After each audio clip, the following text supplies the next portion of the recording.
Oke, assalamualaikum warahmatullahi wabarakatuh. Berjumpa lagi di mata pelajaran sistem komputer. Untuk pertemuan kali ini kita akan mempelajari tentang lanjutan dari dasar-dasar microcontroller yang akan masuk ke materi Arduino. Oke, sebelumnya kita pelajari dulu peta konsepnya. Nah, nanti yang akan pelajari yang pertama adalah apa sih itu Arduino. Yang kedua, apa sih yang bisa dilakukan oleh Arduino? Ketiga, kelebihan Arduino. Keempat, dan bagian-bagian dari Arduino. Oke, untuk pertama kali ini Arduino-nya yang dibahas adalah Arduino Uno. Oke, kita langsung ke materi saja. Oke, apa itu Arduino? Nah, ya, teman-teman mungkin pernah melihat ya, Arduino itu seperti IC atau seperti komponen komputer ya. Nah, kita jelaskan Arduino adalah kit elektronik atau papan rangkaian elektronik open source yang di dalamnya terdapat komponen utama, yaitu sebuah chip microcontroller dengan jenis AVR dari perusahaan Atmel. Nah, untuk pertemuan kemarin sudah dijelaskan ya tentang jenis-jenis microcontroller. Nah, Arduino ini adalah salah satu dari jenis AVR. Silakan dibuka lagi untuk materi sebelumnya tentang materi dasar-dasar microcontroller. Nah, microcontroller itu sendiri adalah sebuah chip atau IC ya, integrated circuit, yang bisa diprogram menggunakan komputer. Nah, tujuannya dimasukkan program itu supaya rangkaian elektronik itu dapat membaca sebuah input, terus kemudian memproses input tersebut, kemudian menghasilkan sebuah output sesuai dengan program yang diinginkan. Nah, jadi pada intinya microcontroller ini adalah otak ya, otak yang mengendalikan input, proses, dan output sebuah rangkaian elektronik. Nah, di sebelah kanan saya ini adalah contoh dari Arduino-nya. Lanjut, microcontroller pada perangkat elektronik selain kita ya, itu banyak contohnya seperti handphone yang sering kalian pakai, smartphone ya, MP3 player, DVD, televisi, AC ya, bahkan juga robot ya. Jadi kalau kalian tertarik dengan dunia robot atau dunia IoT, karena pada zaman sekarang ya, abad ke-20 sekarang ini, IoT akan menjadi sebuah impian besar ya bagi kita. Nanti ini akan mempermudah kita dalam segala hal. Nah, pada eranya sekarang IoT itu sangat dibutuhkan. Nah, jadi kalian mungkin akan tertarik mempelajari dunia Arduino ini karena kalian bisa mempelajari IoT, Internet of Things ya, atau kecerdasan buatan. Apa saja sih yang bisa dilakukan oleh Arduino? Nah, kegunaan Arduino ini tergantung kepada kita yang membuat program ya. Ini contohnya bisa untuk mengontrol LED, atau juga untuk mengontrol sebuah robot, atau bahkan bisa mengontrol sebuah helikopter. Pernah melihat drone? Drone itu salah satu pengaplikasian dari Arduino. Nah, contoh yang telah dibuat adalah MP3 player ya, pengontrol motor, mesin CNC, monitor kelembaban tanah, pengukur jarak, penggerak servo ya, balon udara, pengontrol suhu, monitor energi, bahkan stasiun cuaca itu menggunakan Arduino. Jadi fungsinya Arduino bagi kehidupan kita ini sangat luas ya. Nah, tergantung bagaimana sih pembuat programnya nanti. Nah, jadi akan sangat menarik untuk dipelajari untuk Arduino ini. Nah, di sini ada contoh-contoh Arduino-nya ya. Arduino itu ada banyak. Nah, kemudian bahasa pemrograman yang digunakan oleh Arduino adalah bahasa C. Nah, bahasa C ini adalah sebuah bahasa kuno. Bahasa C ini adalah bahasa kuno, tapi ini digunakan sebagai bahasa mesin. Nah, bahasa pemrograman C ini adalah bahasa mesin ya. Ini bahasa paling tua ya, namanya bahasa C ini. Nah, untuk menjalankan programnya atau mengupload sebuah programnya, digunakan sebuah Arduino IDE ya. Arduino IDE, Integrated Development Environment. Nah, ini bisa kalian download gratis di web resminya Arduino ya, arduino.cc. Nah, tapi kalian harus membeli sebuah perangkat Arduino-nya dulu ya, baru kalian bisa mempraktikkan pemrograman Arduino. Namun jangan berkecil hati. Jika belum bisa membeli Arduino-nya, kalian bisa mensimulasikannya secara online dulu menggunakan simulator online ya. Namanya adalah tinkercad.com. Itu sama aja sama programnya Arduino IDE ya. Di situ bahkan udah ada pilihannya untuk menggunakan Arduino tipe apa aja di situ. Terus kemudian bahasa pemrogramannya juga ditaruhkan di situ. Terus kemudian misalnya kalian butuh resistor atau butuh LED, kalian bisa simulasikan di tinkercad.com ini. Selanjutnya adalah kelebihan dari Arduino. Nah, Arduino ini banyak kelebihannya ya. Kelebihannya juga bisa membantu kita dalam kehidupan sehari-hari. Nah, kelebihan yang pertama adalah tidak perlu perangkat chip programmer, karena di dalamnya sudah ada bootloader yang akan menangani upload program dari komputer. Jadi tidak perlu ada chip programmernya. Yang kedua, sudah memiliki sarana komunikasi USB, sehingga pengguna laptop yang tidak memiliki port serial bisa menggunakannya. Jadi Arduino ini udah ada port USB-nya ya. Yang ketiga, bahasa pemrogramannya relatif lebih mudah. Nah, karena software Arduino ini memiliki library yang cukup lengkap. Nah, bahasa pemrogramannya menggunakan bahasa C. Tapi kalau bahasa C itu tidak ada GUI-nya. Namun jika kalian menggunakan Arduino IDE, nanti sudah ada library-nya. Jadi tidak perlu menulis coding tanpa dasar gitu ya. Yang keempat, memiliki modul siap pakai ya, yang bisa ditancapkan pada board Arduino, misal shield, GPS, Ethernet, SD card, dan lain-lain. Oke, setelah kalian mempelajari apa itu Arduino, terus kemudian kelebihan dari Arduino, fungsinya Arduino, nah tidak salahnya selanjutnya kita pelajari bagian-bagian dari Arduino. Untuk bagian Arduino yang kita pelajari hari ini, kita akan mempelajari Arduino Uno ya. Nah, ini contohnya Arduino Uno. Ini ya. Nah, kita akan mempelajari bagian-bagiannya satu persatu. Nah, akan kita jelaskan secara singkat.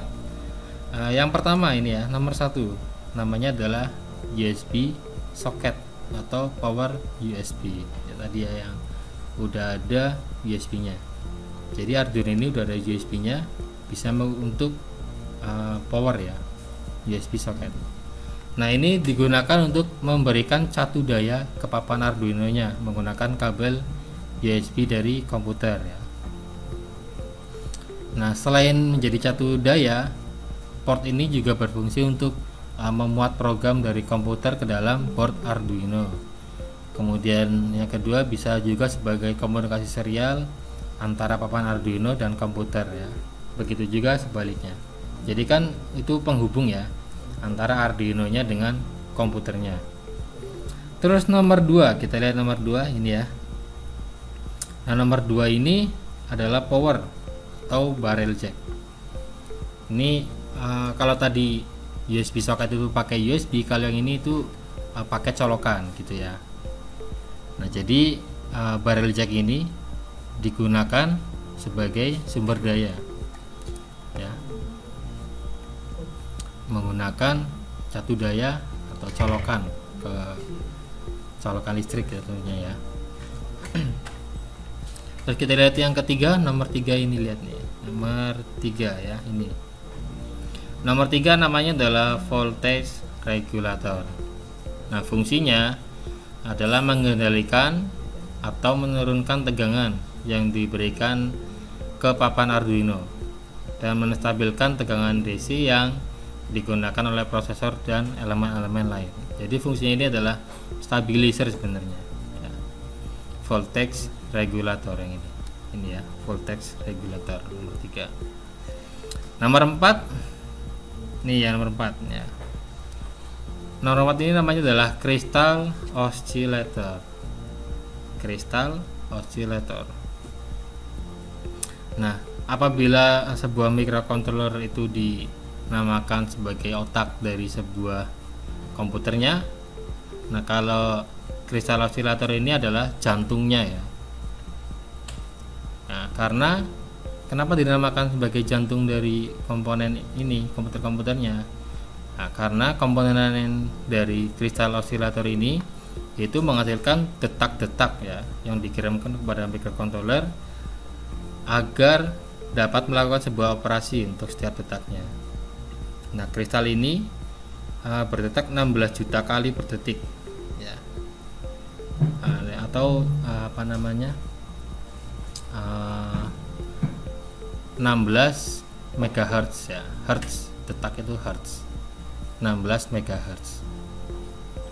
Nah, kristal oscillator ini membantu Arduino dalam hal yang berhubungan dengan waktu. Terus kita lanjutkan untuk nomor 5. Nomor 5, kita cari nomor 5 ini ya, nomor 5. Nah, untuk nomor 5 ini sama aja dengan nomor 17 ya. Namanya adalah Arduino Reset. Nah, ini fungsinya adalah untuk memulai program dari awal ya. Atau mereset program, seperti itulah fungsinya dari Arduino Reset. Mereset sebuah program ya. Nomor 6 kita cari nomor 6 ini ya. Nomor 6 ini supply ya. Supply 3,3 volt ya. Terus kemudian nomor 7 supply 5 volt. Nah, ini sebenarnya untuk sebuah input agar si Arduino ini bekerja dengan baik pada tegangan 3,3 volt dan 5 volt. Nomor 8. Nah, nomor 8 ini GND. Nah, di ground ini ada beberapa pin ya. Salah satunya digunakan untuk menghubungkan ground rangkaian. Nanti ground ini dihubungkan dengan rangkaian yang akan dijadikan tambahannya, rangkaian tambahannya dari Arduino. Nomor 9 adalah pin-pin. Pin-pin ini digunakan untuk memberi daya ke papan Arduino dari sumber daya eksternal seperti sumber daya AC ya. Nomor 10 adalah analog pin ya. Nah, Arduino ini memiliki 6 pin output ya, A0 sampai A5 ya. Pin ini dapat membaca tegangan dan sinyal yang dihasilkan oleh sensor analog seperti sensor kelembaban atau temperatur dan mengubahnya menjadi nilai digital yang dibaca oleh mikroprosesor. Nah, program ini dapat membaca nilai sebuah pin input antara 0 sampai dengan 1023. Nah, di mana hal itu mewakili tegangan 0 sampai dengan 5 volt. Nah, kita lihat yang komponen terbesarnya, kita lihat. Nah, nomor 11 ya. Nomor 11 ini namanya adalah main microcontroller. Ya. Nomor 4 tadi osilator, yang 11 ini adalah main microcontroller. Jadi ini otaknya dan ini adalah jantungnya ya.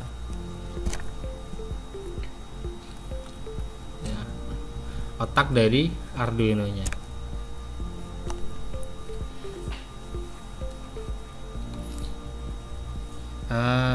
Lanjutnya adalah nomor 12. Nomor 12 adalah ICSP ya. ICSP pin ya. Nah, ini sebagai atau memungkinkan pengguna untuk memprogram microcontroller secara langsung tanpa melalui bootloader Nah, tapi dari bagian ini tuh jarang digunakan ya, karena seringnya itu programmernya tidak menggunakan bootloader ya. Jadi kalau pakai CSP ini dia itu tanpa menggunakan bootloader, tapi kalau umumnya pemrograman itu menggunakan bootloader. Ini jarang digunakan ya yang CSP ini. Selanjutnya nomor 13 ini ya, ini namanya itu adalah power lead ya, power lead indicator, power LED indicator. Nah, ini untuk melihat nyala atau tidaknya sebuah Arduino. Nah, LED ini harus menyala jika menghubungkan Arduino ke sumber daya. Jika LED ini tidak menyala, berarti terdapat sesuatu yang salah dengan sambungannya atau bahkan dengan Arduino-nya. Nomor 14. Nomor 14 ini ada TX dan RX LED. Ya. TX adalah transmit, kalau RX-nya itu adalah receive ya. Receive dan transmit, TX dan RX LEDs. Nah, nomor 15 ini namanya adalah digital input output ya. Nah, papan Arduino Uno ini memiliki 14 input output digital. 6 pin outputnya menyediakan pulse width modulation. Nah, ya. Terus kemudian nomor 16 itu namanya adalah RF ya. Ini singkatan sebenarnya RF. RF ini adalah analog reference ya. Ini digunakan untuk mengatur tegangan referensi eksternal ya, antara 0 dan 5 volt sebagai batas untuk pin input analog ya. Oke, demikian materi untuk hari ini, semoga bermanfaat. Wassalamualaikum warahmatullahi wabarakatuh.